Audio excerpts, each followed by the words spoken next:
Makasih Bu Bonita. Terima kasih Bu Fernandes atas doanya. Selamat pagi Bapak Ibu semuanya. Shalom. Salam sehat, salam sejahtera, damai sejahtera buat kita semua. Sekarang kita memasuki kepada pertemuan yang terakhir dari Kitab Wahyu, pertemuan yang kelima. Sedikit saya memberikan rangkuman jadi Kitab Wahyu, kitab yang ditulis oleh Yohanes yang diasingkan di suatu pulau oleh pemerintahan Roma, di mana Yohanes memberikan kepada kita penglihatan yang dia lihat tentang apa yang akan terjadi. Dari mulai Yohanes mengirimkan surat kepada para jemaat, 7 jemaat yang memberikan banyak pesan kepada mereka bahwa mereka harus selalu setia, mereka harus bertobat, mereka harus selalu kembali kepada jalan Tuhan, dan juga Yohanes kemudian melihat juga 7 meterai yang hanya bisa dibuka oleh Sang Anak Domba, dan kemudian menjelaskan tentang rahasia di dalam bagaimana Allah ingin menyelamatkan manusia. Di sana Allah di dalam kitab Wahyu yang telah kita pelajari, beberapa kali Allah menjelaskan bahwa Allah ingin menyelamatkan manusia sepanjang manusia itu mengikuti apa yang telah Allah berikan atau ajarkan kepada manusia. Dan tetapi bagi manusia yang tidak mengikuti, maka manusia akan mendapatkan suatu penghakiman di akhir zaman nanti.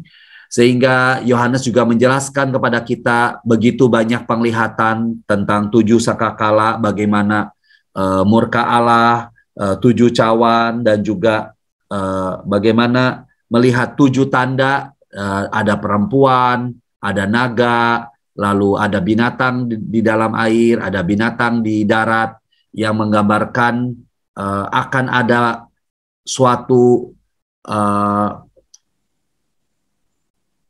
pergulakan antara Kristus Sang Anak Domba dengan si jahat. Jadi kita melihat bahwa di apa yang akan kita pelajari di Wahyu 5 ini, Wahyu pertemuan yang kelima ini, kita akan melihat banyak sekali bagaimana sih pertempuran antara yang baik dengan yang benar, antara Sang Anak Domba Allah yaitu Kristus dengan iblis.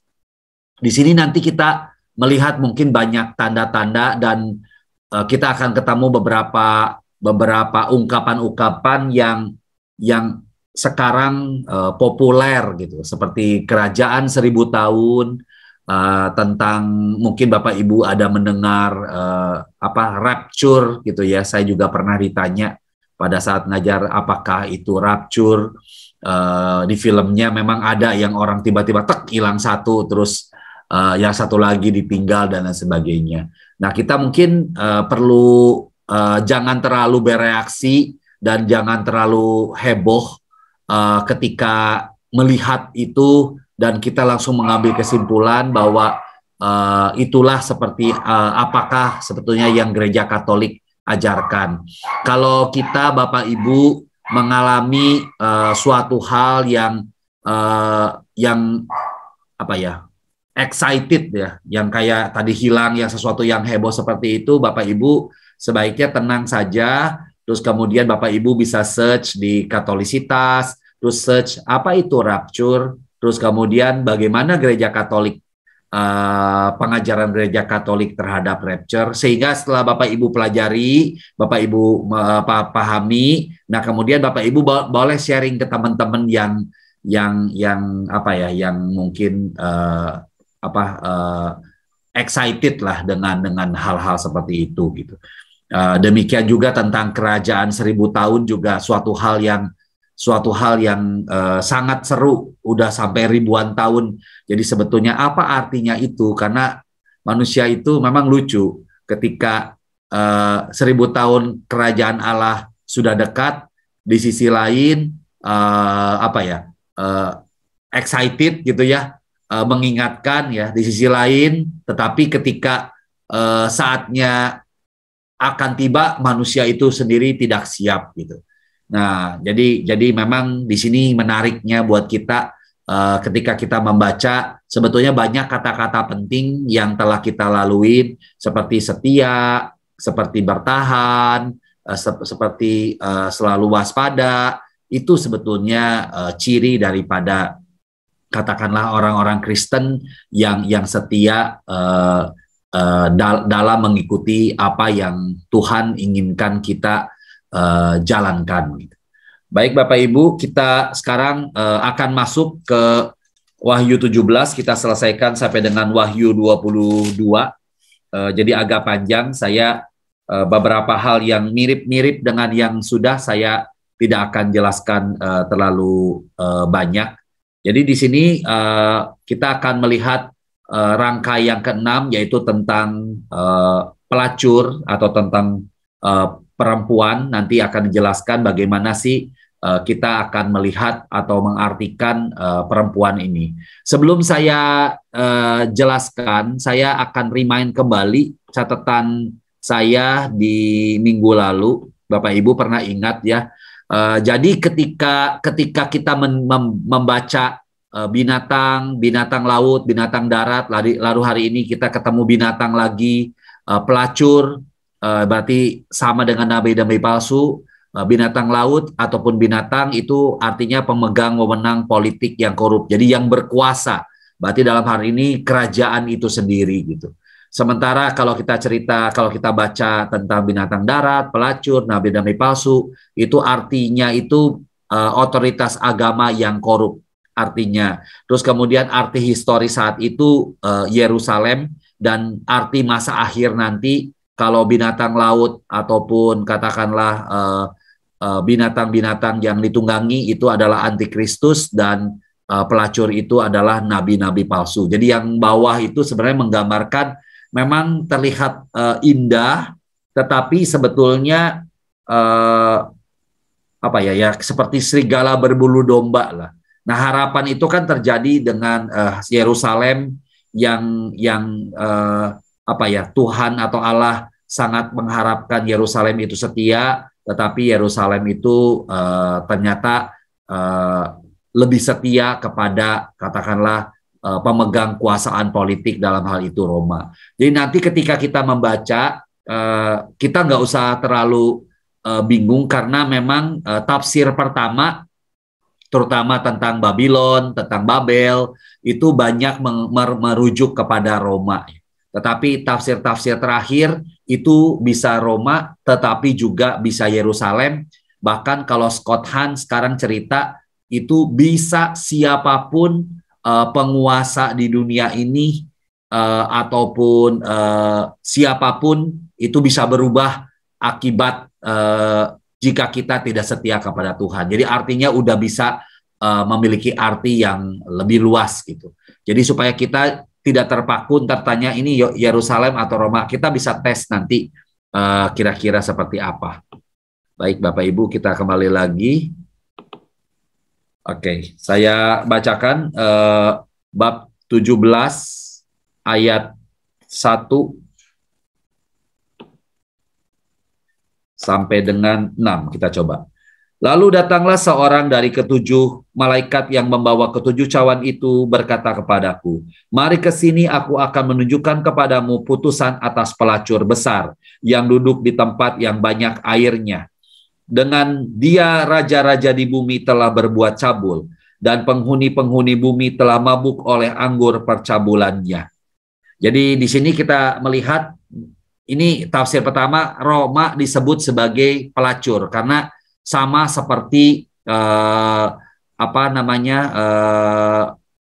di dalam perjanjian lama juga Babylon itu atau Babel itu dianggap pelacur. Padahal Babel datang untuk menguasai Yerusalem, yang saat itu Yerusalem memang dalam keadaan tidak setia kepada Tuhan dengan cara menyembah katakanlah dewa-dewa di sekitarnya. Nah, ini juga dianggapnya sama. Alasannya karena ketaatan para penguasa atas ibadat kepada kaisar dan juga penyembahan berhala, disebut sebagai tindakan melakukan percabulan. Kita paham ya Bapak Ibu ya, ketika orang saat itu di dalam kitab suci bercerita tentang percabulan atau perjinahan, arti awalnya itu adalah orang itu tidak setia kepada Allah Yahweh dan menyembah allah-allah yang lain. Dan arti yang kedua percabulan itu ya berarti seseorang yang memang tidak setia dengan pasangannya dan melakukan hal yang artinya perjinahan ya, itu arti yang kedua. Itu. Kemudian kita ayat ketiga, dalam roh aku dibawanya ke padang gurun dan aku melihat seorang perempuan duduk di atas seekor binatang yang merah ungu. Ada gambar dan binatangnya adalah binatang yang minggu lalu kita bahas, yang penuh tertulis dengan nama-nama hujan. Binatang itu mempunyai 7 kepala dan 10 tanduk. Dan perempuan itu memakai kain ungu dan kain kirmisi yang dihiasi dengan emas, permata, dan mutiara. Dan tangannya ada suatu cawan emas penuh dengan segala kekejian dan kenajisan percabulannya. Dan pada dahinya tertulis suatu nama, suatu rahasia, Babel besar, ibu dari wanita-wanita pelacur dan dari kekejian di bumi. Dan aku melihat perempuan itu mabuk oleh darah orang-orang kudus dan darah saksi-saksi Yesus. Jadi diceritakan di sini Roma tepat, katakanlah sebagai tafsir saat itu, karena memang mengejar-mengejar orang-orang Kristen, dibunuh orang Kristen, makanya disebutkan di sini banyak yang dicari itu perempuan ini adalah mabuk, bukan mabuk karena anggur, bukan mabuk karena arak, tetapi mabuk karena darah orang-orang kudus dan darah saksi-saksi Yesus. Jadi disinilah yang sebetulnya kekuasaan politik itu yang memusuhi agama dan sehingga membuat orang-orang tersebut itu taat dan mengikuti apa yang diminta oleh penguasa saat itu. Kita lanjutkan ke ayat 7. Dan aku melihatnya, aku sangat heran. Lalu kata malaikat itu kepadaku, mengapa engkau heran? Aku akan mengatakan kepadamu rahasia perempuan itu dan rahasia binatang yang memikulnya. Binatang yang berkepala 7 dan bertanduk 10 itu. Adapun binatang yang telah kau lihat itu telah ada, namun tidak ada, dan akan muncul dari jurang maut. Dan ia menuju kepada kebinasaan. Nah ini kan cerita, kalau kita tadi cerita, apa ya? Telah ada, namun tidak ada, dan akan muncul dari jurang maut. Nah ini bisa mengartikan ini kayak semacam dalam tanda kutip lelucon untuk menggambarkan kan kalau Allah itu kan Allah yang ada sejak dahulu, sekarang, sampai selama-lamanya. Nah binatang ini karena setan ditulisnya adalah ada namun tidak ada, dan kemudian muncul dari jurang maut, dan ia menuju kalau Yesus kan kepada dan untuk selama-lamanya, tapi ini menuju kepada kebinasaan. Jadi ini menggambarkan si setan itu yang tentu saja menggambarkan orang-orang yang ada di dunia ini, yaitu ya dalam kasus ini adalah Roma. Nanti saya akan jelaskan sedikit di sini. Dan mereka yang diam di bumi, yaitu mereka yang tidak tertulis dalam kitab kehidupan sejak dunia dijadikan, akan heran apabila mereka melihat bahwa binatang itu telah ada namun tidak ada dan akan muncul lagi. Jadi ini menarik, sama dengan pertanyaan Pak Albert minggu lalu.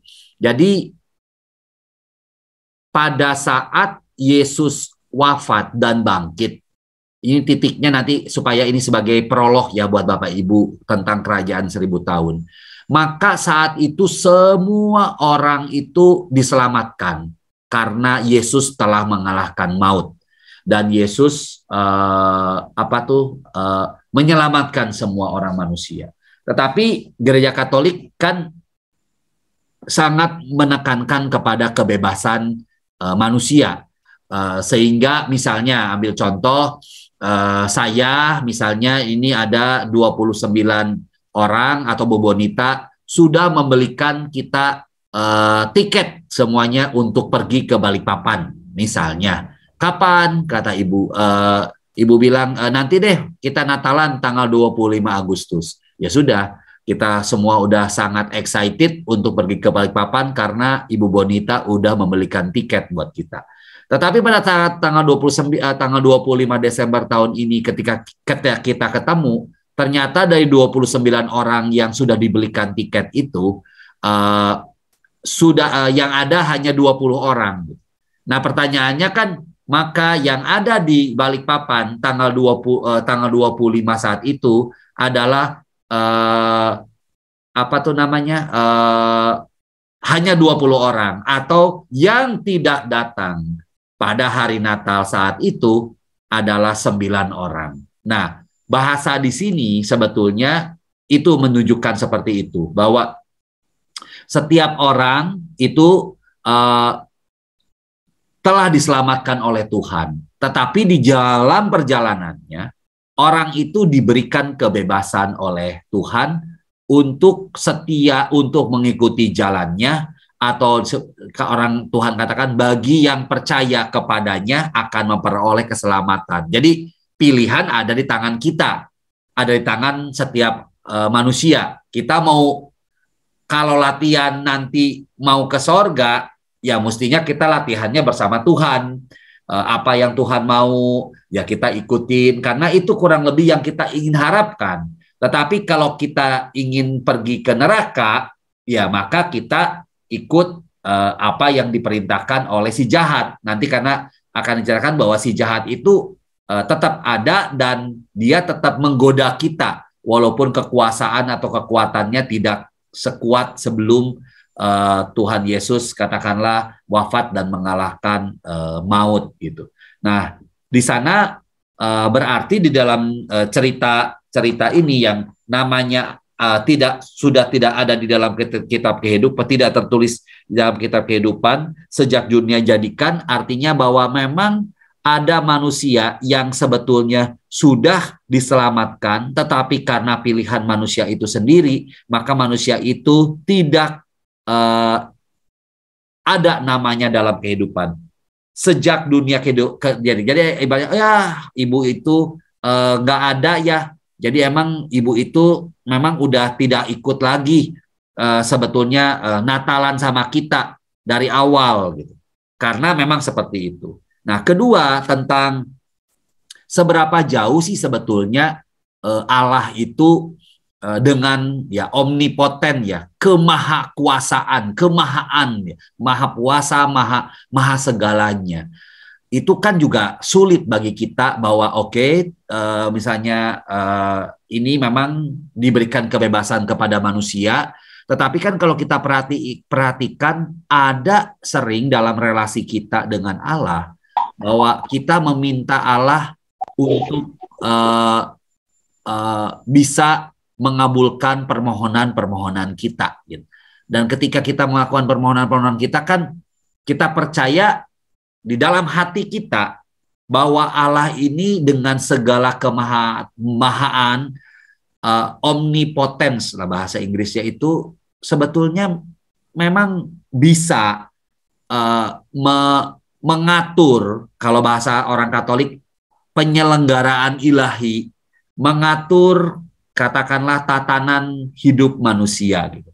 Sehingga kalau Bapak Ibu mengatakan apakah orang Katolik percaya menurut ajaran Katolik percaya predestinasi dan kebebasan, ini Bapak Ibu ntar bisa baca di katekismus, tidak secara gamblang mengatakan misalnya seperti beberapa dari rekan-rekan di Protestan yang pokoknya ini udah Tuhan udah atur, kita hanya ikut saja dan kita sudah diselamatkan, sudah kita udah jalan. Jadi tidak semua ya orang Protestan ya, beberapa orang Protestan, sehingga mereka dengan saklek hitam putih mengenal tentang predestinasi. Nanti Bapak Ibu mungkin kita belajar khusus tentang hal itu. Tetapi di Katolik ada sifat predestinasi dari Allah, karena kita juga mengalami dalam relasi dengan Tuhan bahwa Tuhan tolong bantu ini kan. Kenapa? Karena Tuhan bisa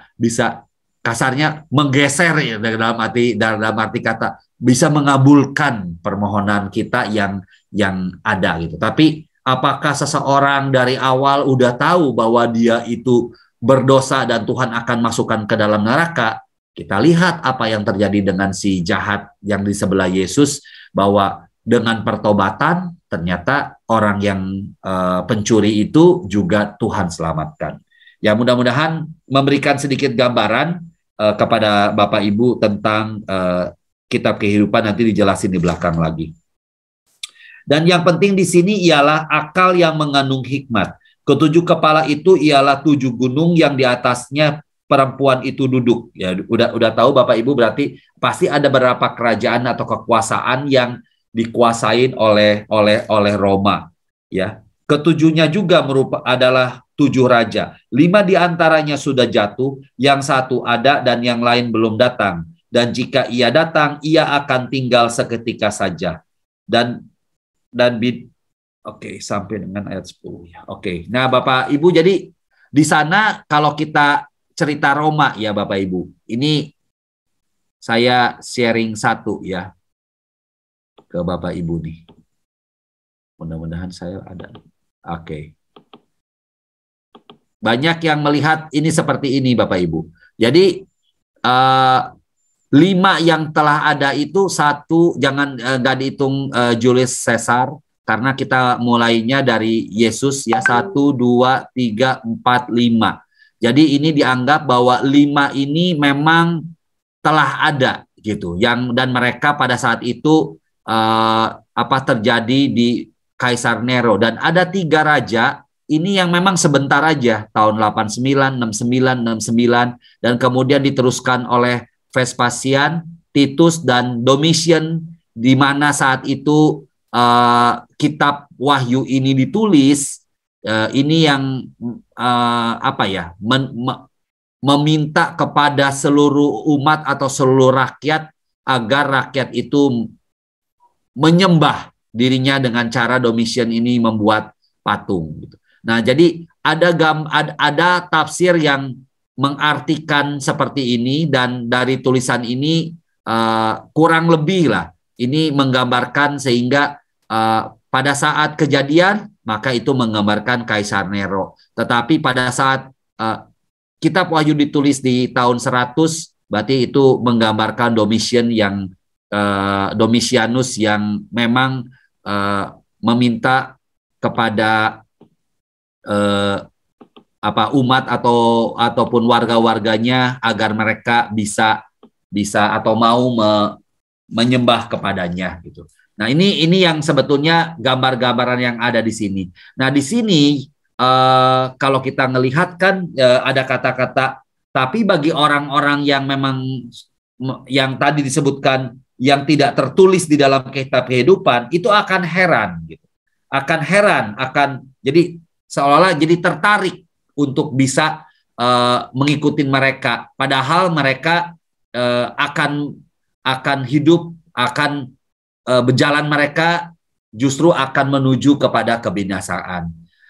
Di sini orang-orang Kristen menyaksikan dan muncul tenggelamnya pemerintahan antikristus atau antikristen ini, akan merasa berbesar hati dan tumbuh percayanya bahwa akan menang dan menikmati kemenangan nantinya.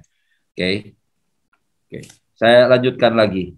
Dan keberadaan binatang yang pernah ada dan sekarang tidak ada itu sendiri ialah raja ke-8. Dan namun demikian 1 dari ke-7 itu, dan ia menuju kepada kebinasaan. Dan ke-10 tanduk yang telah kau lihat itu ialah 10 raja yang belum memulai pemerintah, tetapi 1 jam lamanya mereka akan memerintah kuasa sebagai raja bersama-sama dengan binatang itu. Mereka seias kata, kekuatan dan kekuasaan mereka berikan kepada binatang itu. Mereka akan berperang melawan anak domba, tetapi anak domba akan mengalahkan mereka. Karena ia adalah Tuan di atas segala Tuan dan Raja di atas segala Raja. Mereka bersama-sama dengan dia juga akan menang, yaitu mereka yang terpanggil, yang telah dipilih, dan yang setia. Kan di sini menarik kata-katanya kan. Berarti sebenarnya setiap orang dipilih, setiap orang akan dipanggil, tapi kata-kata yang ketiga yaitu yang setia gitu. Karena kalau tidak setia berarti kita bukan mengikuti sang anak domba yang adalah raja, Tuan di atas segala tuan dan raja di atas segala raja. Nah, Tuan di atas segala tuan dan raja di atas segala raja kan mengalahkan 7 raja tadi, 10 raja yang digambarkan oleh binatang-binatang tadi. Lalu ia berkata kepadaku, semua air yang telah kau lihat di mana wanita itu duduk adalah bangsa-bangsa dan rakyat banyak dan kaum dan bahasa. Jadi mereka itu dengan tadi apa kemegahannya baju yang dimiliki oleh si perempuan tadi, itu dia menduduki seluruh manusia sehingga manusia bisa aja tertarik, terpikat olehnya. Dan ke-10 tanduk yang telah kau lihat itu serta binatang itu akan membenci pelacur itu, dan mereka akan membuat dia menjadi sunyi dan telanjang, dan mereka akan memakan dagingnya dan membakarnya dengan api. Sebab Allah telah menerangi hati mereka untuk melakukan kehendaknya, dan seia sekata, dan untuk memberikan pemerintahan mereka kepada binatang itu, sampai segala firman Allah telah digenapi. Dan perempuan yang telah kau lihat itu adalah kota besar yang memerintah atas raja-raja di bumi. Nah, di sini kalau yang terakhir ini kan kalau kita baca, ini kan lebih cocok sebetulnya Yerusalem gitu. Ya, bukan perempuan itu, bukan Roma. Kenapa? Karena disebutkan tadi bahwa binatang itu akan dan ke-10 tanduk itu yang kau lihat serta binatang itu akan membenci pelacur itu. Ya kan, dan terjadi bahwa pelacur itu ditunggang balikan, dan mereka akan membuat dia menjadi sunyi dan telanjang seperti ratapan Yesus atas Yerusalem, ya, dan memakan dagingnya dan membakarnya dengan api, which is tahun 70 ketika Yerusalem diporak-porandakan. Sebab Allah telah menerangi hati mereka untuk melakukan kehendaknya dengan seia sekata, dan untuk memberikan pemerintahan mereka kepada binatang itu, sampai segala firman telah digenapi. Dan perempuan yang telah kau lihat itu adalah kota besar yang memerintah atas raja-raja di bumi. Nah, ayat 18, kota besar yang memerintah atas raja-raja di bumi itu lebih cocok kepada Roma. Jadi Bapak Ibu ketika baca ini memang kita nggak bisa kembali lagi di awal Bapak Gereja penafsirannya itu Roma, sama dengan yang saya jelaskan di sini. Ini semua artinya adalah Roma. Tetapi kalau kita baca tafsir yang terakhir ini, itu mereka udah memasukkan juga unsur Yerusalemnya sebagai katakanlah sesuatu yang lebih cocok katakanlah di dalam bacaan kita hari ini. Oke, kita masuk ke jatuhnya Babel. Kemudian daripada itu aku melihat seorang malaikat lain turun dari surga. Ia mempunyai kekuasaan besar dan bumi menjadi terang oleh kemuliaannya. Dan ia berseru dengan suara kuat katanya, sudah rubuh Babel, kota besar itu. Dan ia telah menjadi tempat kediaman roh-roh jahat, dan tempat bersembunyi semua roh najis, dan tempat bersembunyi segala burung yang najis dan yang dibenci. Karena semua bangsa telah minum dari anggur hawa nafsu cabulnya, dan raja-raja di bumi telah berbuat cabul dengan dia. Nah, ini kan raja-raja di bumi telah berbuat cabul dengan dia, dan pedagang-pedagang bumi telah menjadi kaya oleh kelimpahan hawa nafsunya. Apa hawa nafsunya? Ya, hawa nafsunya yang tadi berarti kan mengejar-mengejar kemakmuran, mengejar kehidupan dunia, tapi juga mengejar-ngejar orang-orang Kristen. Lalu aku mendengar suara lain dari sorga, pergilah kamu, hai umatku, pergilah daripadanya, supaya kamu jangan mengambil bagian dalam dosa-dosanya, supaya kamu jangan turut ditimpa malapetaka-malapetakanya, sebab dosa-dosanya telah bertimbun-timbun sampai ke langit, dan Allah telah mengingat segala kejahatannya. Balaskanlah kepadanya sama seperti dia membalaskan, dan berikanlah kepadanya 2 kali lipat menurut pekerjaannya. Campurkanlah baginya 2 kali lipat di dalam cawan pencampurannya. Berikanlah kepadanya siksaan dan perkabungan sebanyak kemuliaan dan kemewahan yang telah ia nikmati. Sebab ia berkata dalam hatinya, aku bertahta seperti ratu, aku bukan janda, dan aku tidak pernah berkabung. Sebab itu segala malapetakanya akan datang dalam satu hari, yaitu sampar dan perkabungan dan kelaparan. Dan ia akan dibakar dengan api karena Tuhan Allah yang menghakimi dia adalah kuat. Jadi di sini sebetulnya Wahyu ini melihat menyadur lah katakanlah, atau mengambil referensi dari Yeremia dan juga dari Yesaya gitu. Jadi menceritakan keadaan saat itu bagaimana disebutkan anak darah Babel yang begitu sombong ia akan kehilangan suaminya dan kehilangan anak-anaknya sehingga menjadi janda gitu disebutkan. Nah, demikian juga Wahyu mengatakan bahwa secara tiba-tiba ia akan menderita semua tulah kematian, kesedihan, kelaparan, dan akan dihanguskan api. Itu keadaan yang sama seperti juga penghukuman terhadap Tirus dalam Yehezkiel 27. Jadi ini apa ya? Suatu penglihatan yang memang menggambarkan keadaan Yerusalem yang akan dialami. Nah, kalau ini diceritakan dengan Roma, Roma tetap berjaya sampai dengan beberapa ratus tahun kemudian ya Bapak Ibu. Oke. Ayat 9, dan raja-raja di bumi yang telah berbuat cabul dan hidup dalam kelimpahan dengan dia akan menangisinya. Kita lihat ada beberapa yang terkena dampak akibat katakanlah hancurnya katakanlah Babel tadi ya atau Yerusalem. Dan raja-raja di bumi yang telah berbuat cabul dan hidup dalam kelimpahan dengan dia akan menangisi dan meratapinya apabila mereka melihat asap api yang membekarnya. Mereka akan berdiri jauh-jauh karena takut akan siksaannya. Dan mereka akan berkata, celaka, celaka engkau hai kota besar, Babel hai kota yang kuat, sebab dalam 1 jam saja sudah berlangsung penghakimanmu.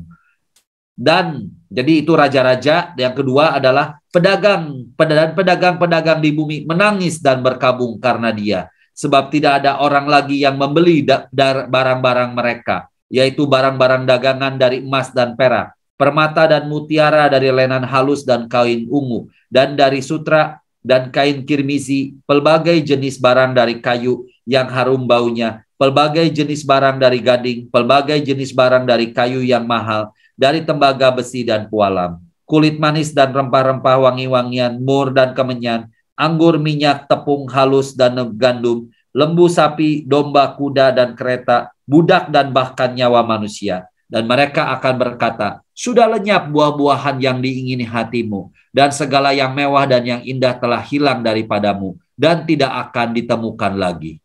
Mereka yang memperdagangkan barang-barang itu telah menjadi kaya oleh dia, akan berdiri jauh-jauh karena takut akan siksaannya. Dan sambil menangis dan meratap, mereka berkata, celaka, celaka kota besar yang berpakaian lenan halus, dan kain ungu dan kain kirmisi, dan yang dihiasi dengan emas, dan permata dan mutiara, sebab dalam 1 jam saja kekayaan sebanyak itu sudah binasa. Jadi yang pertama, raja-raja udah ada ratapan, ini ratapan kekalahan Babel. Yang kedua adalah para pedagang, mereka juga meratap sama. Kalau raja-raja itu sama dengan yang mereka ratapi dalam Yehezkiel, demikian juga para pedagang juga mereka meratapi seperti apa yang diratapi dalam Yehezkiel juga.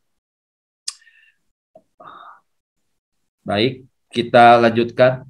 Nah, yang ketiga adalah pelaut. Dan setiap nakoda dan pelayar dan anak-anak kapal dan semua orang yang mata pencahariannya di laut berdiri jauh-jauh dan berseru. Ketika mereka melihat asap api yang membakarnya, katanya, kota manakah yang sama dengan kota besar ini? Dan mereka menghamburkan debu ke atas kepala mereka dan berseru sambil menangis dan meratap, katanya, celaka, celaka kota besar yang olehnya semua orang yang mempunyai kapal di laut telah menjadi kaya oleh barangnya yang mahal, sebab dalam 1 jam saja ia sudah binasa.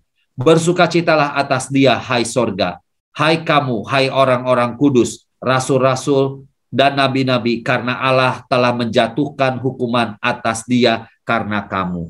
Jadi hukuman ini terjadi kalau kita disebutkan bersukacitalah atas dia, hai sorga, berarti sudah mulai doa-doa orang kudus yang darahnya sudah diambil oleh orang-orang yang mengejar-ngejar, orang-orang kudus yang doa-doanya ada di bawah mezbah itu. Di sini orang-orang kudus, rasul-rasul dan nabi-nabi, doanya itu telah terkabul karena Allah telah menjatuhkan hukuman kepada mereka. Ya. Oke. Nah,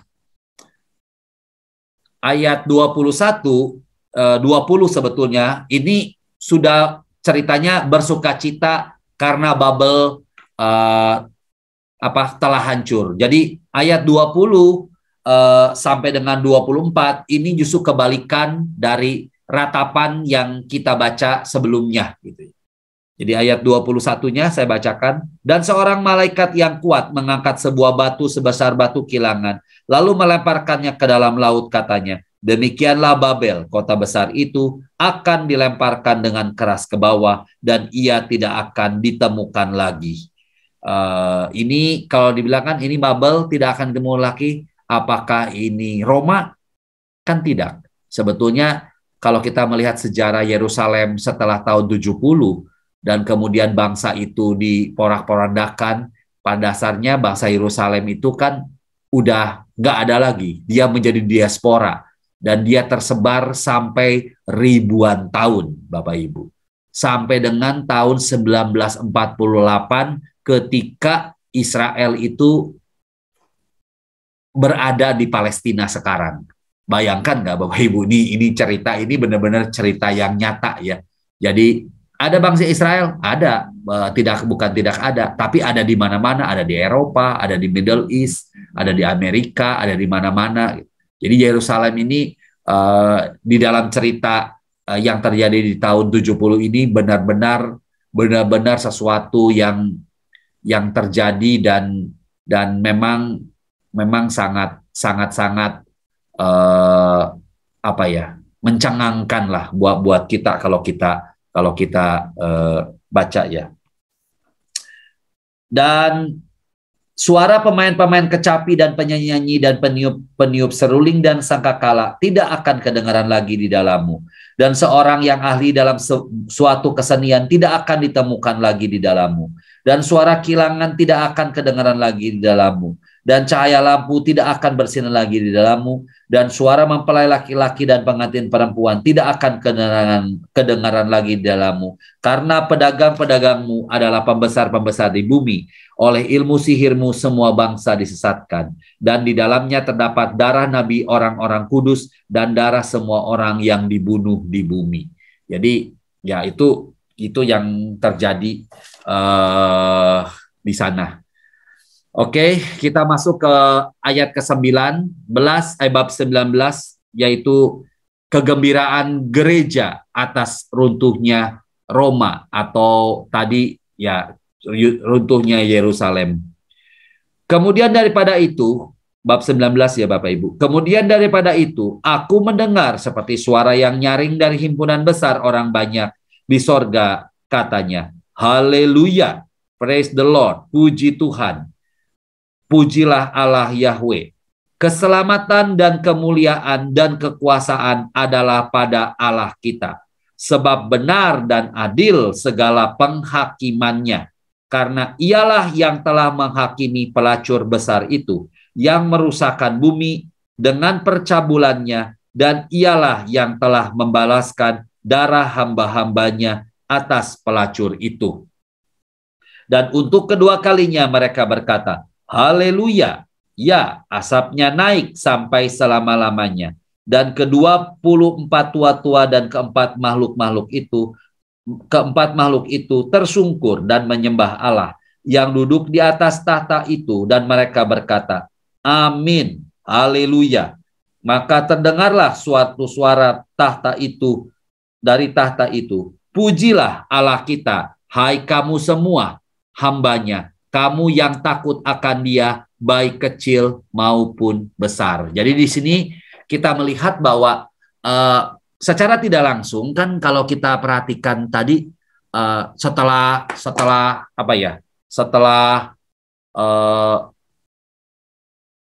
Babel diruntuhkan, ternyata nanti kita akan melihat bahwa setelah mereka meruntuhkan tuh mereka itu memuji Tuhan. Nah ini kan sebenarnya menarik kalau kita baca. Nanti kita baca di bagaimana sih sebetulnya perkelahian ataupun pertempuran antara Kristus dengan si jahat. Nah kalau kita perhatikan di bacaan sampai sekarang, memang kan dilemparkan dan dibuang ke kebinasaan. Setelah itu isinya adalah memuji. Dan kita perhatikan beberapa kali, setiap kali ada perhentian ketujuh, baik itu di metrai ataupun di sangkakala, itu selalu ada pujian-pujian. Nah, mungkin kita bisa membaca dari sini bahwa memuji Allah itu adalah bagian daripada pertempuran kita dengan si jahat yang ada di dalam diri kita. Jadi bagaimana kita ingin melawan si jahat? Ya praise and worship gitu. Kalau ini di PDKK ya, puji Tuhan. Itu yang dilakukan nyanyian atas jatuhnya Babel adalah dengan cara memuji Tuhan. Lalu ayat ke-6 disebutkan, lalu aku mendengar suara himpunan besar orang banyak seperti desau air bah, seperti deru guru yang hebat, katanya, Haleluya, karena Tuhan Allah kita yang Maha Kuasa telah menjadi Raja.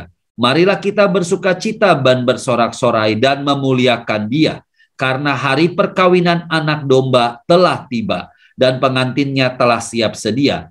Dan kepadanya dikaruniakan supaya memakai kain lenan halus yang berkilau-kilauan dan putih bersih. Di sini ada tambahan, lenan halus itu ialah perbuatan-perbuatan yang benar dari orang-orang kudus. Lalu ayat 9, lalu ia berkata kepadaku, tuliskanlah, berbahagialah mereka yang diundang ke dalam perjamuan kawin anak domba. Katanya lagi kepadaku, perkataan ini adalah benar. Perkataan ini adalah benar. Perkataan-perkataan dari Allah. Nah, di sini kalau kita baca di sini worship, memuji Tuhan. Terus yang kedua di sini kalau kita baca yang terakhir ini kan berbahagialah mereka yang diundang kepada perjamuan Tuhan. Lalu kita jawabnya apa kalau di misa?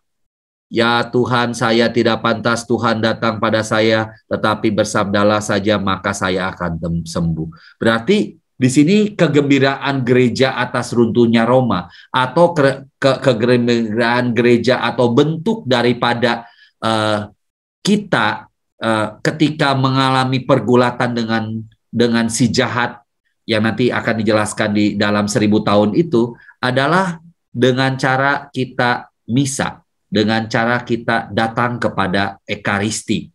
Ya, nah, karena pada saat Ekaristi itu, ya itulah adalah kita melakukan ucapan syukur, misa. Kita syukur sekalian juga kita diutus kembali kepada Tuhan. Oleh karena itu dikatakan di sini adalah diharapkan lenan halus itu adalah perbuatan-perbuatan yang benar-benar dan yang kudus. Sehingga kepadanya dikaruniakan supaya memakai kain lenan halus yang berkilau-kilauan. Sehingga persembahan kita kepada Tuhan, segala puji-pujian yang kita berikan kepada Tuhan, segala persembahan diri kita pada saat kita pergi misa itu adalah segala perbuatan baik kita. Oleh karena itu, kalau kita pergi ke gereja, di beberapa paroki ya, itu kan suka ada setengah jam sebelumnya orang-orang suka pergi ke kamar pengakuan dosa, terus kemudian mereka mengaku dosa, baru mereka pergi misa. Kenapa? Karena kita ingin memakai pakaian lenan halus. Kita ingin memberikan diri kita yang terbaik buat Tuhan. Segala perbuatan baik kita yang kita ingin berikan kepada Tuhan. Itu yang apa ya, yang hal yang bisa kita pelajari dari sini. Oke, ayat ke-10.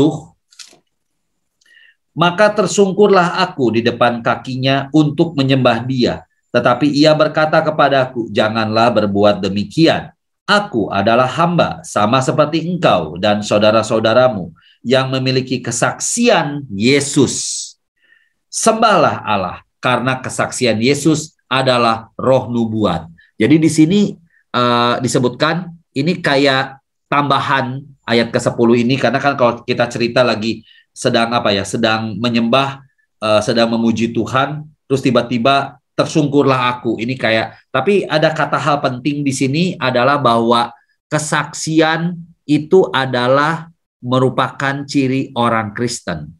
bagaimana menyatakan bahwa Yesus hadir, Yesus yang bangkit telah mengalahkan maut. Yesus yang bangkit telah mengalahkan maut, sehingga setiap orang yang percaya kepadanya, sehingga pada saat itu setiap orang diselamatkan oleh Tuhan, karena Yesus telah mengalahkan si jahat. Nah, di sini disebutkan juga bahwa sembahlah Allah, ya, karena di sini disebutkan bahwa kita ya pasti harus menyembah Allah. Kita juga orang Katolik tidak pernah kita menyembah orang kudus, kita juga tidak pernah menyembah Maria, kita juga tidak pernah menyembah siapapun kecuali Allah Tritunggal Maha Kudus. Tetapi kita bersama orang kudus menyembah Allah. Kita bersama Bunda Maria berdoa kepada Allah. Di sana sebetulnya ciri daripada atau iman kita sebagai orang-orang Katolik. Oke. Lalu ayat ke-11, lalu aku melihat sorga terbuka, sesungguhnya ada seekor kuda putih, dan ia yang menungganginya bernama Yang Setia dan Yang Benar. Yang setia dan yang benar. Perlu diingat ya Bapak Ibu, yang setia dan yang benar. Ia menghakimi dan berperang dengan adil. Nah, kita udah mau masuk ke perang nih. Dan matanya bagaikan nyala api. Dan di atas kepalanya terdapat banyak mahkota, dan padanya ada tertulis suatu nama yang tidak diketahui seorang pun kecuali ia sendiri. Dan ia memakai jubah yang telah dicelup dalam darahnya. Darahnya, dan namanya ialah Firman Allah. Dan semua pasukan yang di sorga mengikuti dia. Mereka menunggang kuda putih dan memakai lenan halus yang putih bersih. Dan dari mulutnya keluarlah sebilah pedang tajam yang akan memukul segala bangsa. Dan ia akan menggembalakan mereka dengan gada besi. Dan ia akan memeras anggur dalam kilangan anggur, yaitu kegeraman murka Allah yang Maha Kuasa. Dan pada jubahnya dan pahanya tertulis suatu nama, yaitu Raja segala raja dan Tuan di atas segala tuan. Nah, kita bisa baca di sini bahwa yang hadir di sini adalah Tuhan Yesus, dan namanya itu adalah firman-Nya. Jadi kalau disebutin sebilas pedang, itu tuh ternyata penghakiman manusia itu sekarang ya, kalau kita pelajarin dulu di saat sekarang, ya adalah sebetulnya sabda Allah. Oleh karena itu tadi disebutkan kan ya, siapa yang taat kepada Tuhan, setia, takut akan Allah, berarti kan kita menjalankan perintahnya sesuai dengan firman yang telah dikatakan kepada kita melalui perbuatan kita, yang kemudian atas perbuatan kita yang dilambangkan oleh kain lenan halus. Berarti nama-nama kan disebutin, nama-namanya nggak ada yang tahu kecuali nama Yesus. Namanya yang tahu hanya Tuhan. Berarti di sini disebutkan bahwa yang pertama, bahwa firman itu firman Allah yang keluar dari mulut Yesus, itulah yang akan menjadi dasar pengadilan atau penghakiman. Oleh karena itu ini ibaratnya kan seperti orang mau ujian, tapi kita dikasih kisi-kisi gitu Bapak Ibu. Jadi kan kalau dikasih kisi-kisi kan sebetulnya udah tahu, tinggal kita pelajarin kisi-kisinya, kita lakukan dengan yang taat, maka kita akan menjadi bagian daripada nama yang ada di dalam yang tertulis dan hanya diketahui oleh Yesus sendiri.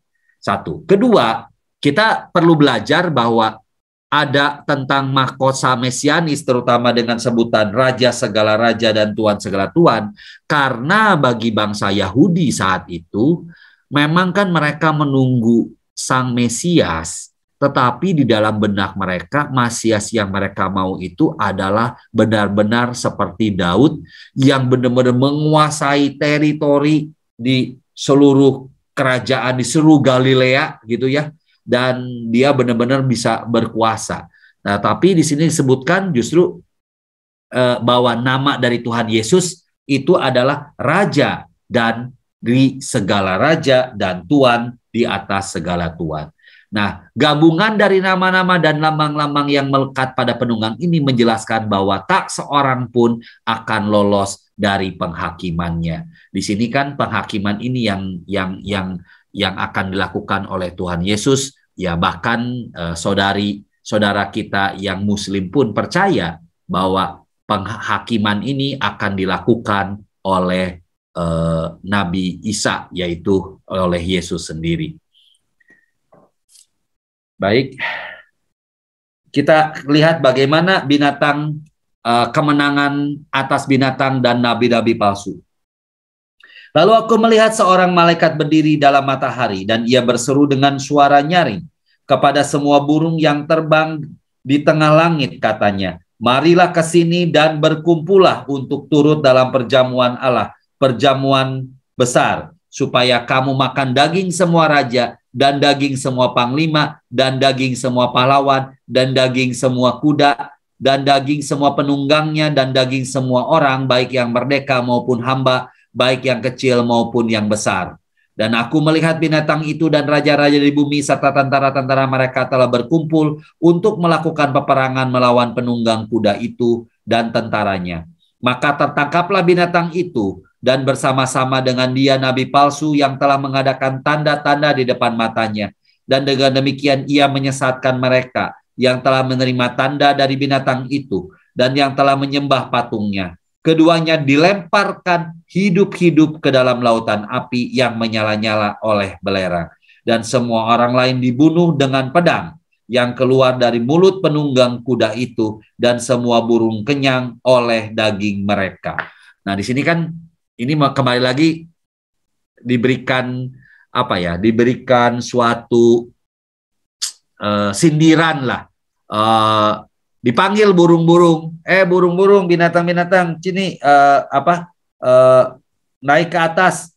Ntar saya kasih makan nih. Apa yang dimakan? Dimakannya adalah disebutkan orang-orang yang ikut kepada binatang ini, ikut yang menjadi bagian daripada nabi-nabi palsu. Jadi burung-burung di sini berpesta untuk bisa memakan daging-daging ini. Disebutkan pesta itu merupakan suatu ejekan dari pesta kemenangan surgawi dan mengikuti kekalahan binatang.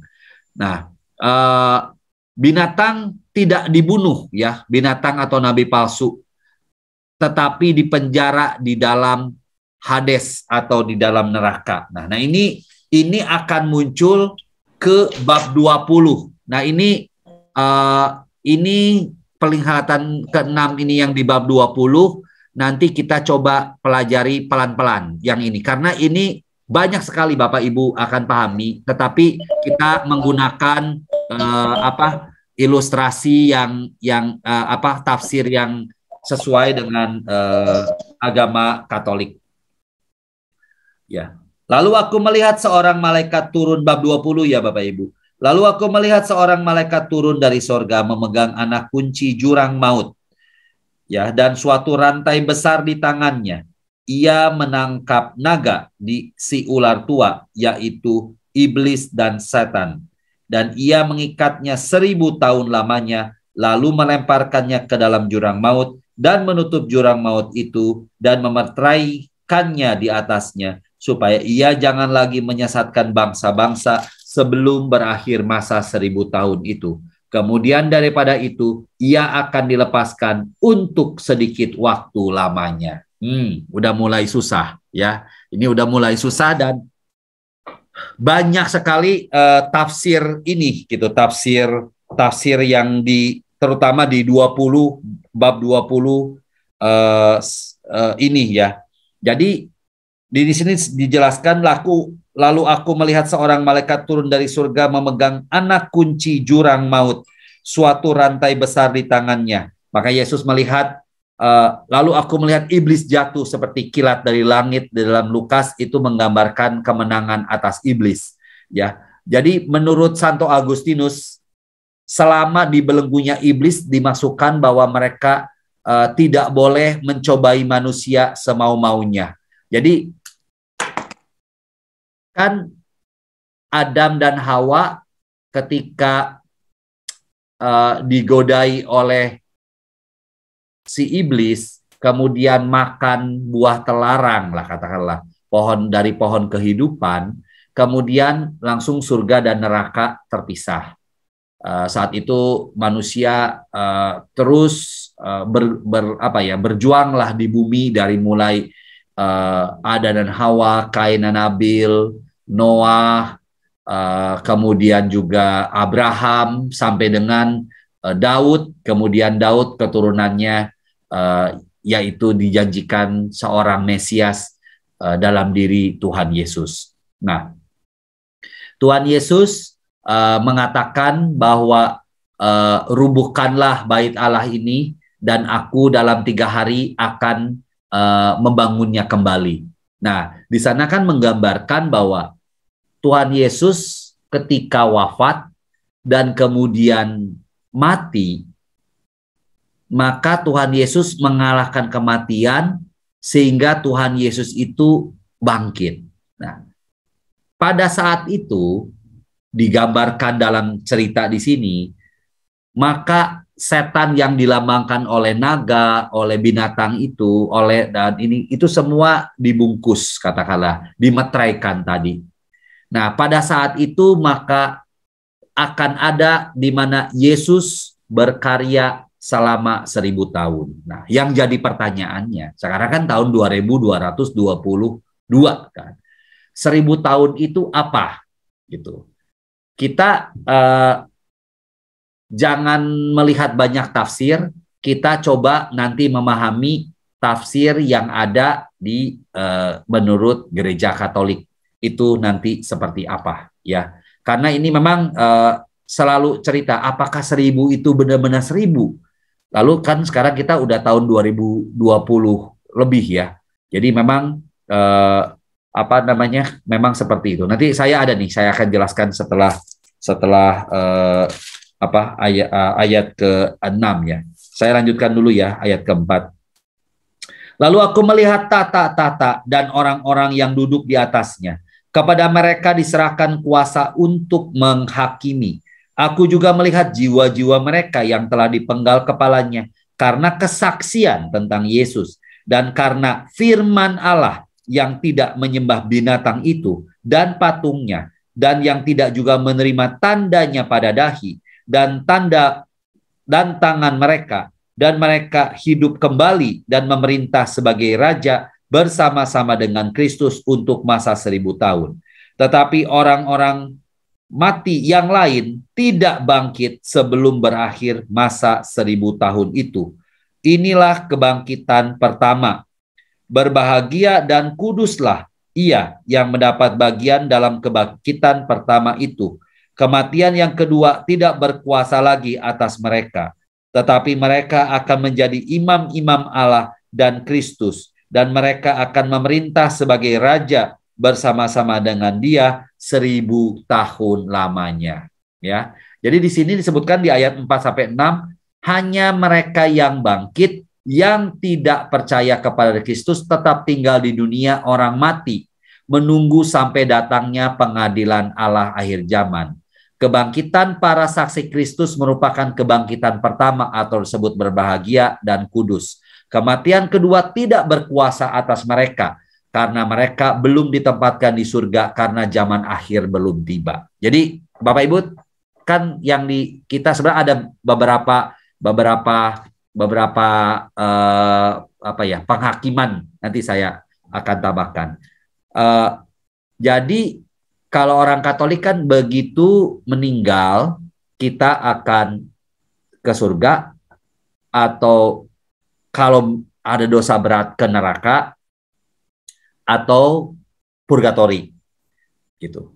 Ya kalau ke surga bangkit disebutkan di sini orang yang sudah mati dipenggal ikut sebagai kebangkitan pertama dan tidak ada kematian. Terus kemudian kapan? Ya menunggu 1000 tahun, atau sebenarnya finishnya itu adalah kedatangan Yesus yang kedua. Nanti akan saya jelaskan setelah ini.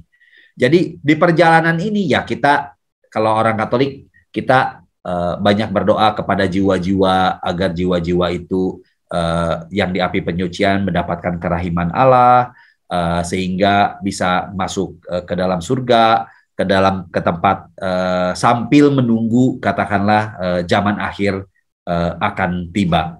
Lalu di ayat 7-10, tetapi akan ada penggodaan, penyesatan, dan penganiayaan pada masa 1000 tahun. Iblis akan berkeliaran, tetap ada, tetapi bantuan Allah, setiap orang yang meminta bantuan Allah itu akan membebaskan manusia di masa 1000 tahun. Nah, kembali lagi yang 1000 tahun tadi, ini saya akan jelaskan, tetapi sebelum itu saya berikan sedikit referensi dari bahwa penghakiman itu seperti ini. Sama dari Tesalonika 1 Tesalonika 4 ayat 16. Sebab pada waktu tanda diberi, yaitu pada waktu penghulu malaikat berseru dan sangkakala Allah berbunyi, maka Tuhan sendiri akan turun dari sorga dan mereka yang mati dalam Kristus akan lebih dahulu bangkit. Nah, ini dijelaskan di tempat yang barusan. Nah, satu lagi yang tadi yang saya jelaskan bahwa bagaimana sih perang kita dengan si jahat. Apakah tadi kan kita ngebayanginnya, waduh perang bener-bener seru gitu ya. Walaupun kita percaya di dunia ini selalu ada lah peperangan itu antara si jahat dengan si baik, antara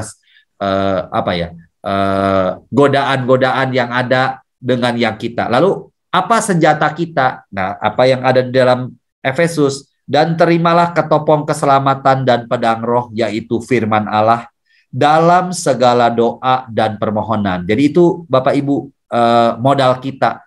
Modal kita, aduh ya Tuhan, aduh saya lagi benar-benar berada dalam godaan, berdoa. Mohon kepada Tuhan, aduh Tuhan saya mendapatkan suatu ujian yang rasanya berat banget saya lakukan. Berdoa dan mohon permohonan. Berdoalah setiap waktu di dalam roh dan berjaga-jagalah di dalam doamu. Itu dengan permohonan yang tak putus-putusnya untuk segala orang kudus. Jadi di sini melalui doa dan permohonan ini sebetulnya saat itu ya kita sedang bersama-sama dengan Tuhan melawan katakanlah godaan, tantangan apapun yang ada di depan kita. Ya. Oke. Sebab pemerintahan 1000 tahun. Ini saya ambil dari Katolisitas supaya Bapak Ibu bisa mengerti artinya. Yang kata-kata ada sulit Bapak Ibu jangan terlalu, aduh ini susah amat ya. Nggak apa-apa, yang penting artinya aja. Saya coba bacakan ya. Pengharapan akan 1000 tahun kejayaan Mesias. Jadi semenjak Yesus bangkit, katakanlah tahun 40 kan. Kan kalau 1000 tahun kan mestinya 1040 kan udah selesai gitu. Arti literik ya. Pengharapan akan 1000 tahun kejayaan Mesias di dunia sebelum penghakiman terakhir sering dikenal dengan konsep milenialisme. Pengertian ini berasal dari pengaruh Yudaisme yang mengartikan Mesias sebagai pemimpin kerajaan Israel seperti Raja Daud dan Salomo. Beberapa bapak gereja sebelum konsili Nisea, sebelum konsili Nisea 400 kalau nggak salah 400 condong menginterpretasikan secara literal. Jadi apa adanya, 1000 berarti tinggal 600 tahun lagi. Seperti ini, tetapi kemudian interpretasi ini digantikan dengan interpretasi alegorikal. Udah saya ajar kemarin ya, ada literal, ada alegori ya, yang mengartikan 1000 tahun ini sebagai simbol.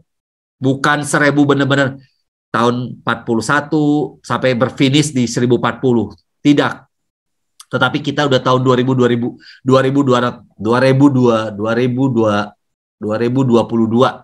pun kita masih ada. Tetapi sebagai jangka waktu yang cukup lama, sebagai mana teks angka 1000 yang lain dalam Alkitab merupakan simbol dari jumlah yang banyak. Interpretasi ini diajarkan oleh Santo Agustinus yang mengartikan bahwa 1000 tahun kejayaan ini di mana iblis diikat dan para kudus memimpin bersama Kristus. Jadi bayangkan ya, bersama Kristus sebagai gereja Katolik. Bayangkan yang tadinya ada di Israel, di Yerusalem, gereja Katolik, karena Paulus, karena Petrus, karena para rasul, karena para diakon tersebar ke seluruh dunia. Ya, dan kita kalau dijumlahkan pengikut Kristus bersama dengan saudara-saudari kita yang Protestan, ada di sekitar 2 miliar orang lah gitu ya. Yang masuk ke dalam sejarah manusia untuk menebarkan nilai-nilai Injil. Jadi 1000 tahun ini kejayaan mengacu kepada era Kristendom namanya. Jadi kerajaan Kristus di atas bumi seperti di dalam surga gitu. Jadi benar-benar kita memang punya tugas untuk mewartakan itu. Pengikatan iblis selama 1000 tahun ini dikaitkan dengan perumpamaan yang diajarkan Kristus tentang orang kaya yang diikat. Artinya bagaimana orang dapat masuk ke dalam rumah yang kuat dan merampas harta bendanya apabila tidak diikatnya dahulu orang kuat itu. Kan udah diikat tuh si iblis itu ditaruh. Sesudah diikatnya barulah ia dapat merampok rumah itu, seolah-olah bahwa Tuhan bisa menyelamatkan umat manusia. Kristus telah mengikat iblis dengan korban sengsara dan salibnya. Namun demikian iblis terus-menerus berusaha mempengaruhi bangsa-bangsa sampai gereja perlahan-lahan menyebar dan mempengaruhi bangsa-bangsa untuk bertobat dan menerima nilai-nilai Injil. Walaupun dalam perwujudannya tetap terdapat pergumulan. Makanya kan hidup kita adalah memang selalu bergumul. Maka ke-1000 tahun tersebut adalah untuk diartikan sebagai simbol yang mengacu pada arti jangka waktu yang lama. Sedangkan pelepasan ikatan iblis itu dihubungkan dengan kejayaan singkat, suatu kemurtadan, ya, apotasi yang besar yang memuncak kejayaan antikristus. Kapan? Ini yang memang menarik. Akan ada masa itu. Setelah Santo Agustinus paham milenialisme pupus, maka ada kecenderungan untuk timbul kembali beberapa sekte sesat, ya. Ada yang lain yang dipimpin namanya Joachim dari Fiore yang menjabarkan Trinitas dalam sejarah manusia membagi 3 bagian. Masa Allah Bapa waktu Judaism, masa Allah Putra pendirian gereja dan structure, dan masa Allah Kudus kejayaan gereja karismatik. Ajaran ini dikecam. Jadi jangan ngajarin ini ya. Jadi oh ya, perjanjian lama itu Allah Bapa, terus perjanjian baru sampai pendirian gereja itu masa Allah Putra, sekarang kejayaan gereja karismatik.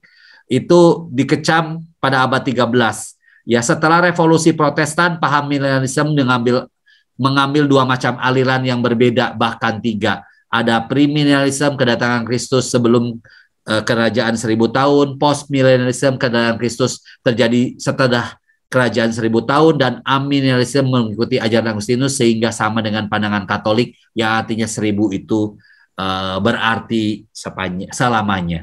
Jadi Bapak Ibu, apabila ada kekhawatiran atau ketakutan atau kurang jelas, jangan takut, lihat di Google sumber yang bisa dipercaya gereja Katolik ya. Selain Bapak Ibu bisa mengambil sumber-sumber berbahasa Inggris, ya saya rasa di Indonesia Katolisitas bisa menjadi salah satu opsi ya, karena memang ini memerlukan baca, memerlukan lihat literatur bagaimana magisterium gereja itu. Disinilah pentingnya kita ya dan kita harus berbangga sebagai orang Katolik bahwa ada magisterium, artinya kuasa mengajar gereja, sehingga kita tidak tersesatkan hanya dengan baca TikTok semenit langsung putusin artinya adalah itu gitu. Jangan. Saya kalau baca saya baca terus kemudian coba saya research. Saya coba menambah arti lah buat kita. Oh, seperti itu ya artinya dan sebagainya.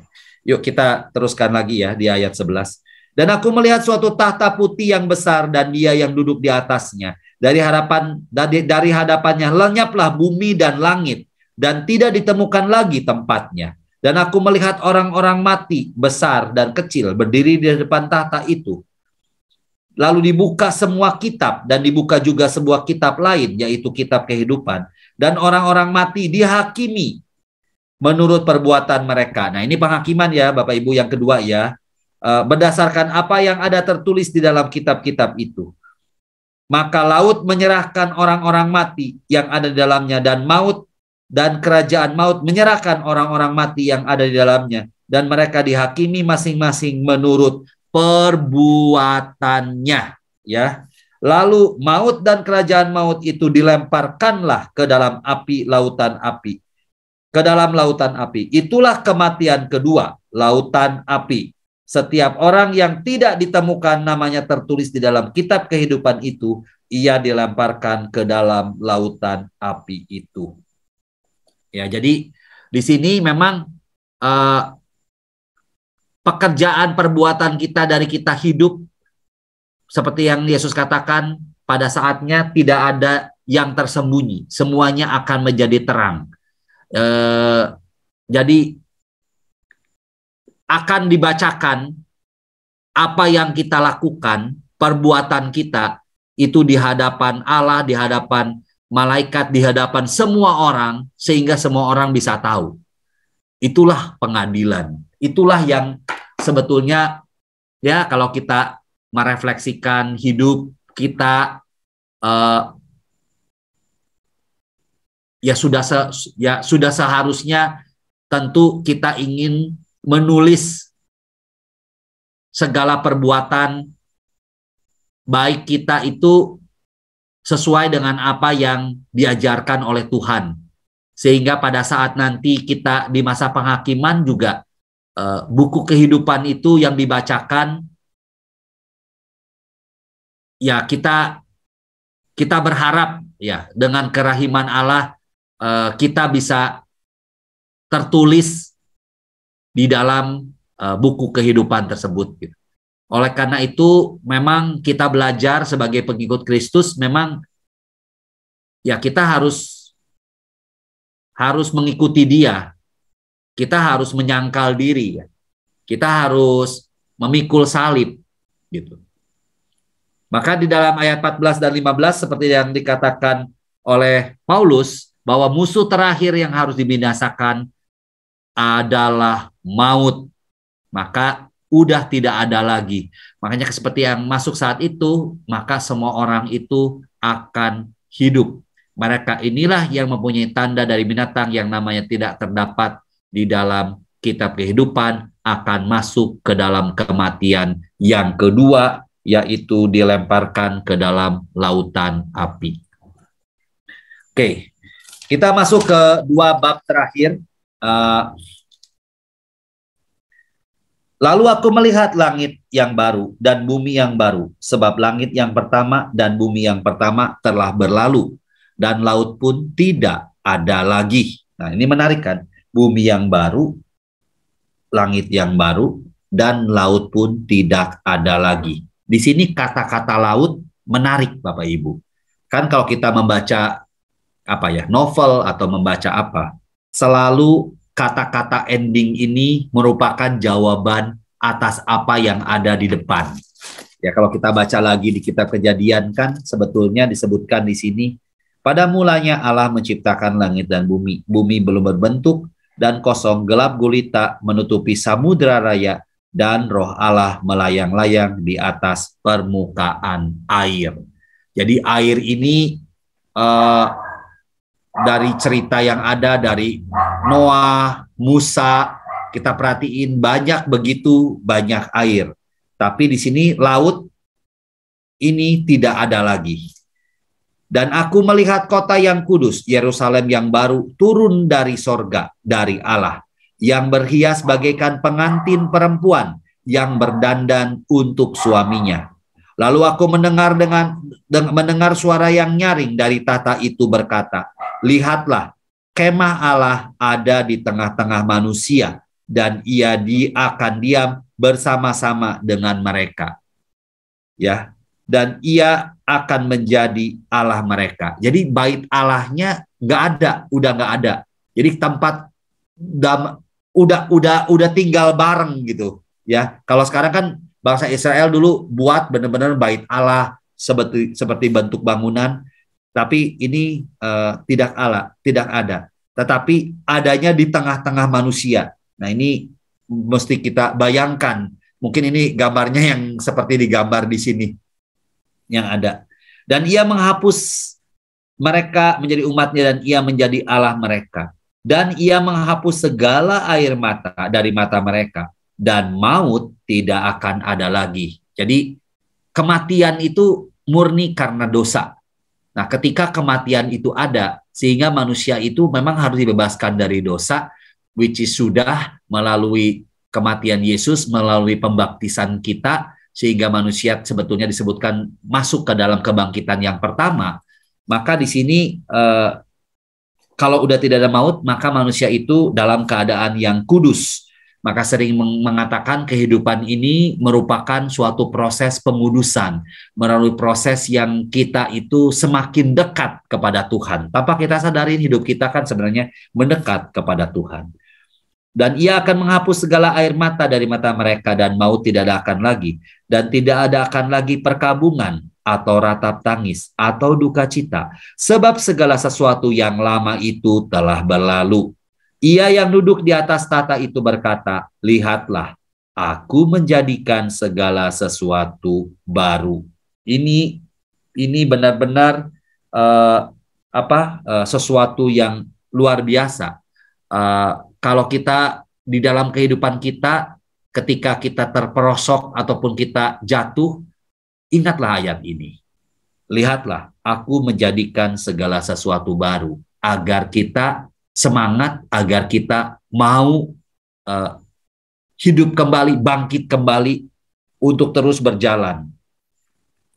Dan firman-Nya, tuliskanlah, karena segala perkataan ini adalah tepat dan benar. Firman-Nya lagi kepadaku, semuanya telah terjadi.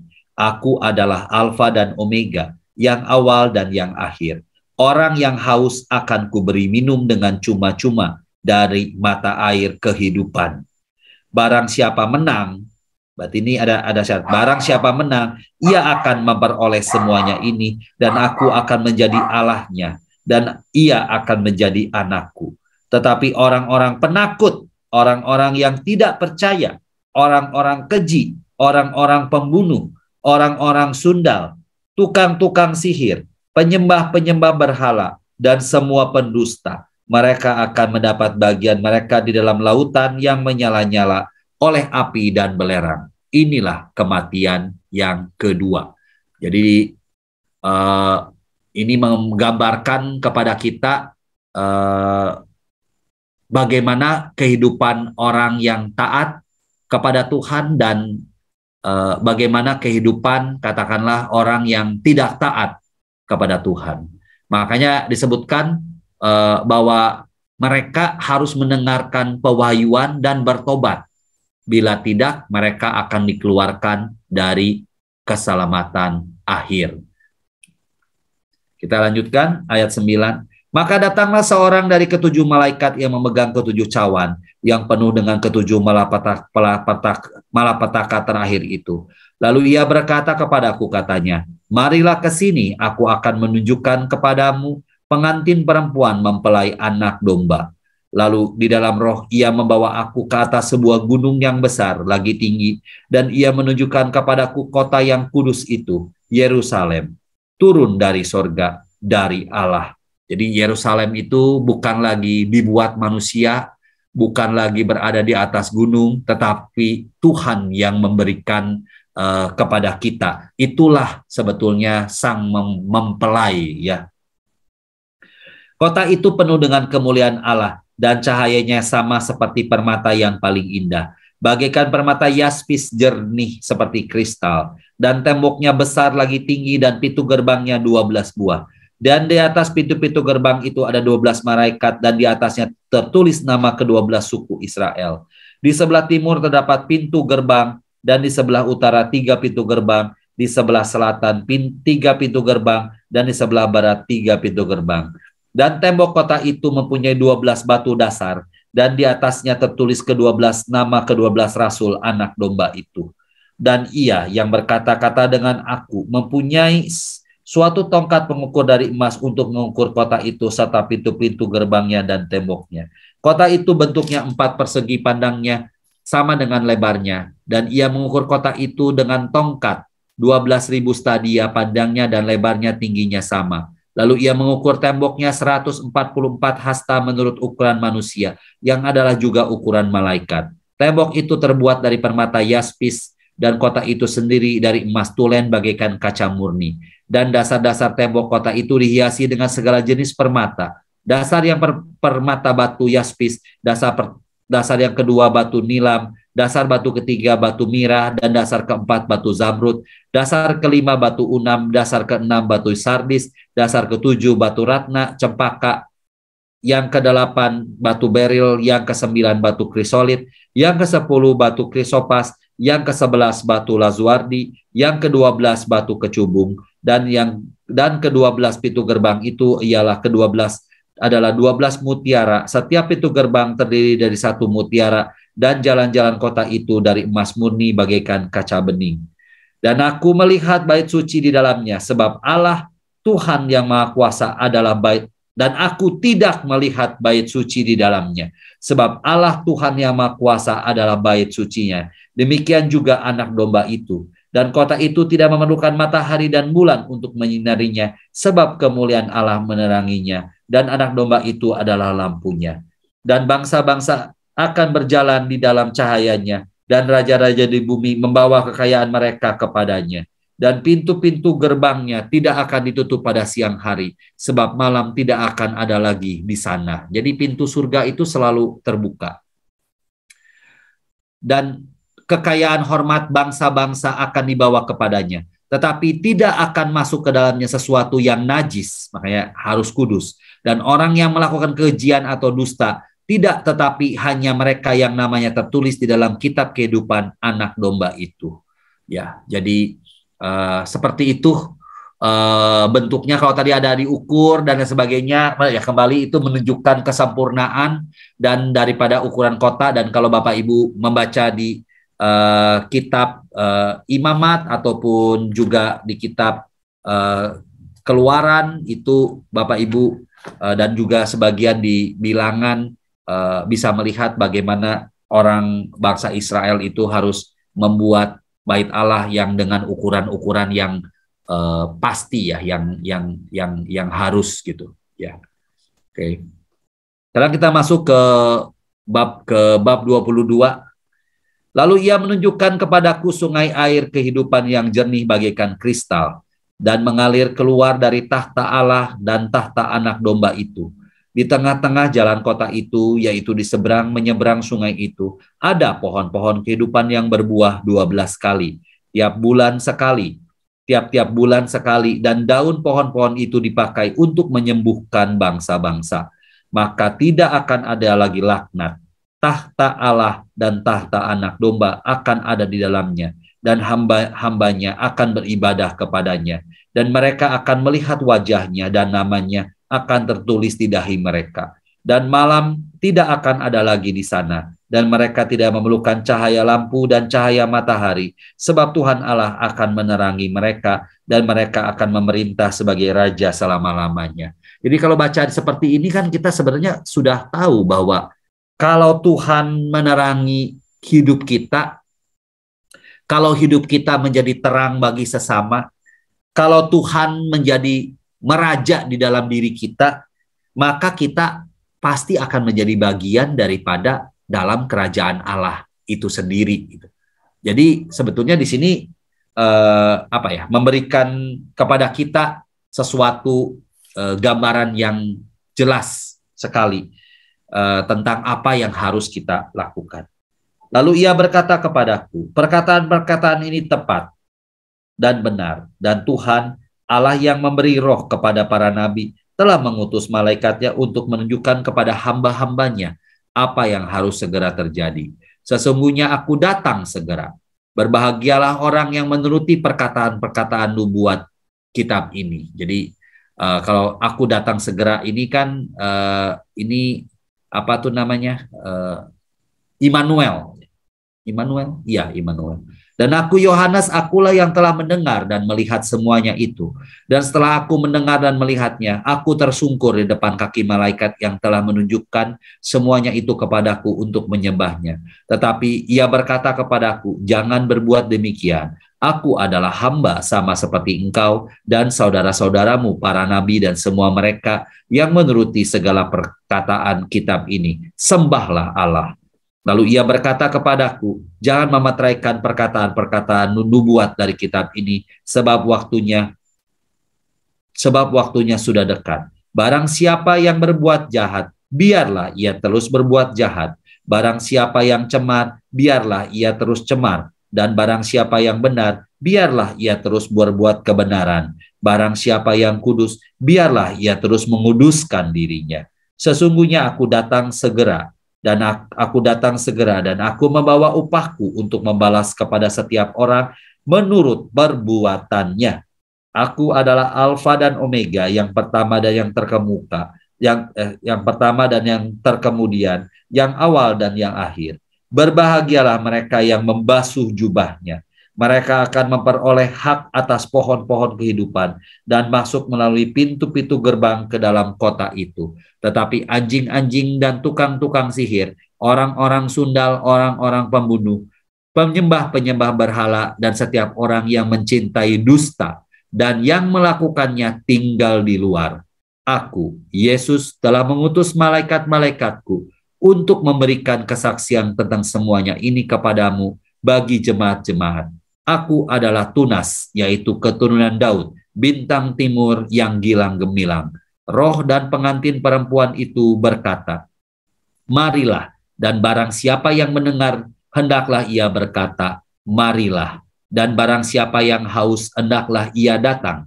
Dan barang siapa yang mau, hendaklah ia mengambil air kehidupan dengan cuma-cuma. Jadi di sini udah memberikan lebih lega kita bacanya ya. Lebih lega dalam arti kata bahwa Tuhan itu sudah mengalahkan si jahat. Justru kondisi kita itu berada dalam kondisi yang tadi diberikan kebebasan kepada kita, dan kita tentu saja Tuhan sudah memberikan gambaran apa yang akan diterima bagi orang yang taat, apa yang akan diterima bagi orang yang mencucikan bajunya dalam darah anak domba, dan apa yang diterima bagi orang yang tidak taat, yang tidak setia, yang melakukan penyembahan berhala, yang melakukan percabulan, dan dusta. Kembali lagi ya, dusta atau kebohongan itu adalah milik si jahat gitu. Jadi jangan pernah sekali-sekali kita mengatakan tentang dusta. Dusta apa si jahat? Itu yang mengacu kepada dosa yang pertama, yaitu dosa manusia. Barang siapa engkau memakan buah daripada pohon ini, engkau akan seperti Allah yang tahu mana yang benar dan mana yang tidak benar. Penutup ayat ke-18, aku bersaksi kepada setiap orang yang mendengar perkataan-perkataan nubuat dari kitab ini. Jika seseorang menambahkan sesuatu kepada perkataan-perkataan ini, maka Allah akan menambahkan kepadanya malapetaka-malapetaka yang tertulis di dalam kitab ini. Dan jikalau seorang mengurangkan sesuatu dari perkataan-perkataan dari kitab nubuat ini, maka Allah akan mengambil bagiannya dari pohon kehidupan dan dari kota kudus seperti yang tertulis dari kitab ini. Ia yang memberi kesaksian tentang semuanya ini berfirman, ya, aku datang segera. Amin. Datanglah Tuhan Yesus. Kasih karunia Tuhan Yesus menyertai kamu sekalian. Amin. Jadi kalau kita membaca kitab ini dan kita membaca dari tafsir-tafsir terakhir, memang kita membaca begitu kayanya sebetulnya perayaan Ekaristi yang dijelaskan di dalam kitab Wahyu ini. Sehingga memang kita diajak Bapak Ibu, kalau yang Bapak Ibu sudah misa harian, ya itu sudah bagus. Kita bisa melihat bagaimana sih perjamuan surga di atas bumi di dalam perayaan Ekaristi. Sehingga jika kita sudah tadi disebutkan kan, salah satu pergulatan kita dengan si jahat, kita bisa lalui dengan melalui puji-pujian, dengan melalui doa, bahkan dengan melalui perayaan Ekaristi. Sehingga kita bisa mempersembahkan diri kita setiap hari kepada Tuhan. Kita bisa juga melakukan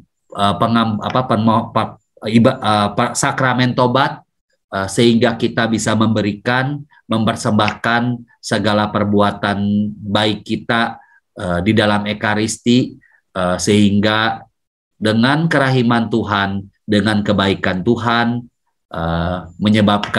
membuat kita bisa tertulis di dalam kitab kehidupan. Semoga perjuangan kita semakin diinspirasi setelah kita mempelajari kitab Wahyu ini, dan kita juga semakin setia kepada Tuhan, kita semakin dekat kepada Tuhan, kita juga semakin mencintai Ekaristi, di mana kita merayakan perjamuan surga di atas bumi. Tuhan Yesus memberkati kita semuanya. Amin. Amin.